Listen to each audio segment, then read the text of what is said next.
Hi everyone, happy Sunday.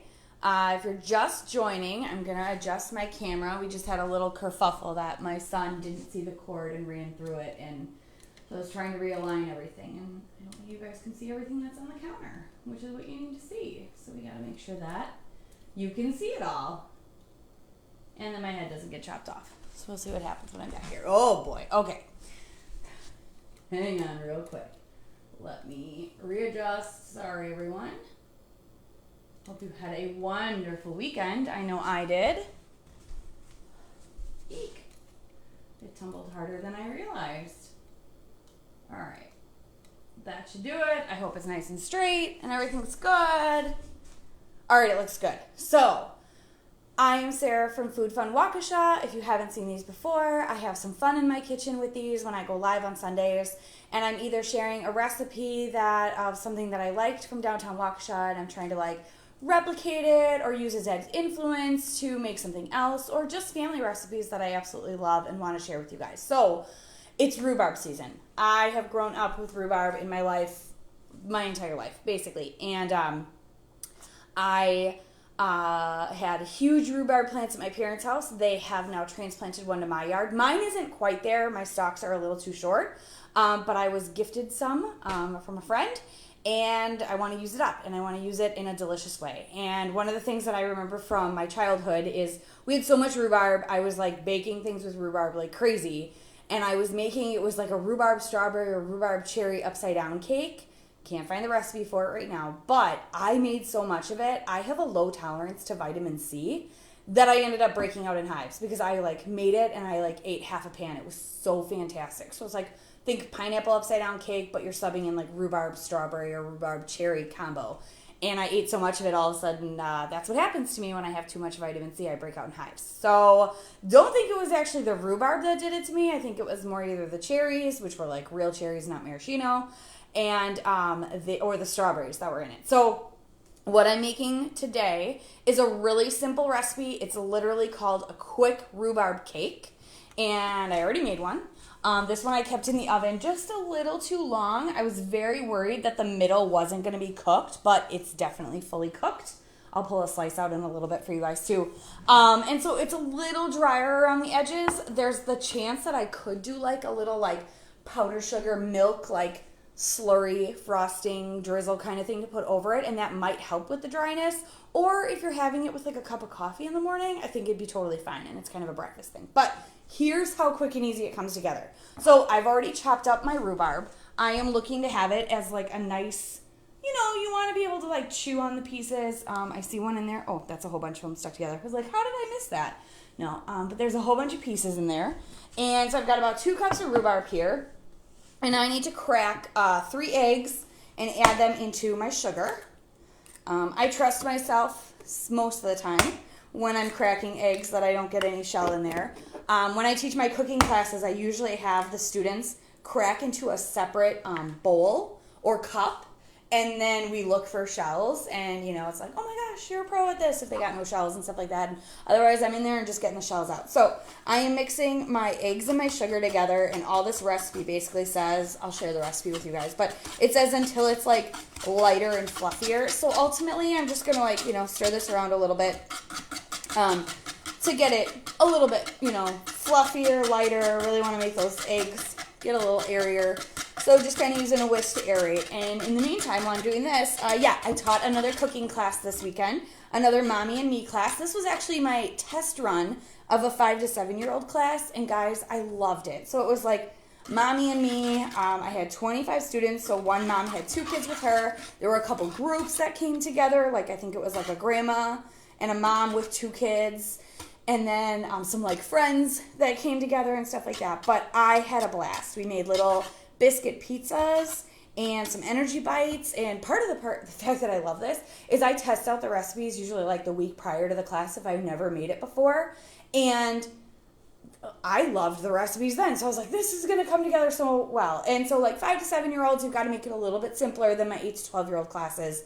But the kids had a blast. They were so well behaved. It was a wonderful, wonderful time. And if you're watching and you attended that class, or you've attended one of my other kid cooking classes, please give Chef Pam the feedback I'd love to hear it, positive or negative, what I can work on. Or if you want to see more of those classes, talk to Chef Pam, because she puts the schedule together and lets me know what's available. So my next upcoming cooking classes are June 4th and 6th. And those are for 8 to 12, and those are also mom and me or adult and child type classes. So like grandma, aunt, uncle, whatever, everybody is kind of welcome on those, but it's an adult and child pairing that then gets to walk away with some really cool stuff. So we're going to do some little cookie cups, and it's Flag Day themed, and then a pizza that is going to be surprising with the toppings. If you want to see more about that, go to chefpamskitchen.com and look at the class listings for June 4th and 6th. All right, so I think that these eggs are pretty good. Eggs and sugar mixture are pretty good. So this recipe calls for melted butter, and because I would never want to curdle my eggs, I melted my butter and let it sit out a little bit. Not long enough that it's going to start to get hard or anything like that, but just enough that I'm not putting scalding hot butter into my eggs. I do not want to cook my eggs. So I've got my butter in here. Getting all my liquids together here. I need a little bit of vanilla, between a half a teaspoon and a teaspoon. Vanilla, sometimes I kind of pour with what I say, pour with your heart. Have a little bit of fun with that. And then buttermilk. And this is something that I learned from Chef Pam's Kitchen that I'm passing on to you guys. Use a good balsamic. I wouldn't necessarily say that what I have here is an excellent, fantastic balsamic, but milk and vinegar is basically what can make buttermilk if you don't typically have buttermilk in your house. So Jake's cousin had told me that he uses a ton of white wine vinegar in a lot of things that he makes. He was turned on to it, and now he thinks it adds such a great amount of flavor. So it adds a little bit more depth to what you're making. And so I just put a little bit in with my milk, let it sit for a little bit. It's kind of doing that thickening, kind of curdling it a little bit to make it that thicker texture that you need for the buttermilk. So I've got that in here. Those are all of my liquids. And then my dries that go in with this are flour, floof powder. So there's a guy that I'm watching on TikTok that he is just hilarious when he cooks, and he says one eggy, when he puts it in. And then he says floof powder for baking powder, because that's really what it does. And just a little bit of salt to even that out. So rhubarb can tend to be quite tart, but this rhubarb that I have, it's tart, but it's not overwhelmingly tart. I actually had Cameron try it, and he thought it was an apple, which was pretty cool. So while I'm mixing this together, just trying to make it wet. I don't want to overmix. I want to keep everything airy in it, so I'm just kind of scooping through, but I don't want to have any chunks of flour left in here.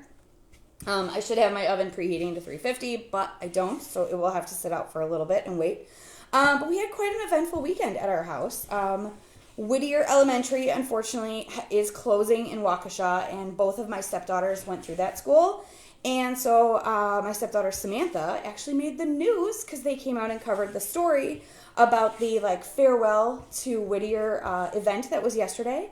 And so she got her little moment on the news, which was pretty cool.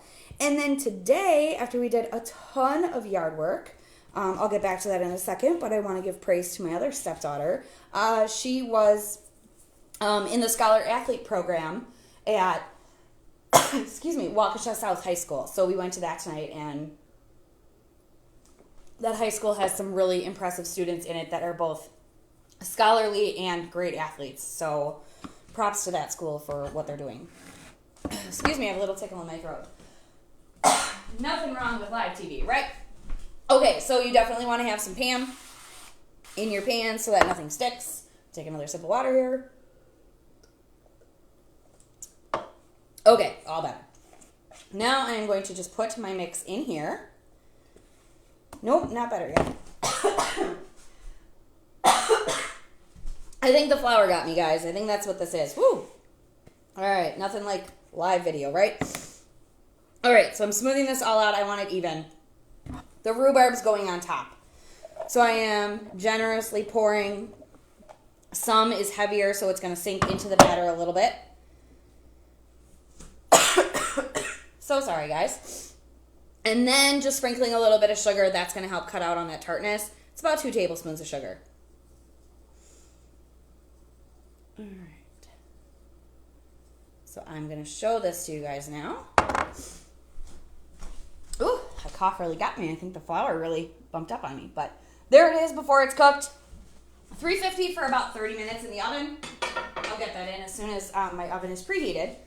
But the other thing that I wanted to mention while I'm cutting out a piece of this so you guys can see the final product is I found out yesterday that the city of Waukesha, I knew they had mulch, like landscaping mulch, like wood chips that you could like put around your yard. Excuse me, but I've heard that you don't always know exactly what's in it or what it was made from. So caution on using that. But they have a gigantic dirt pile, which is awesome. Oh my goodness. Oh my goodness. All right. So the dirt pile is located right next to the dump. I'm going to show this to you guys. Take a bite. Maybe that'll help. Oh my goodness. Oh my goodness. Live TV, right?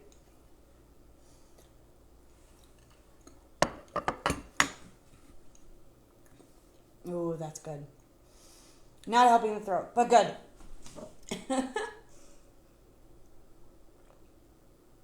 All right. Ooh, I had a tear coming down because the flour got me so bad.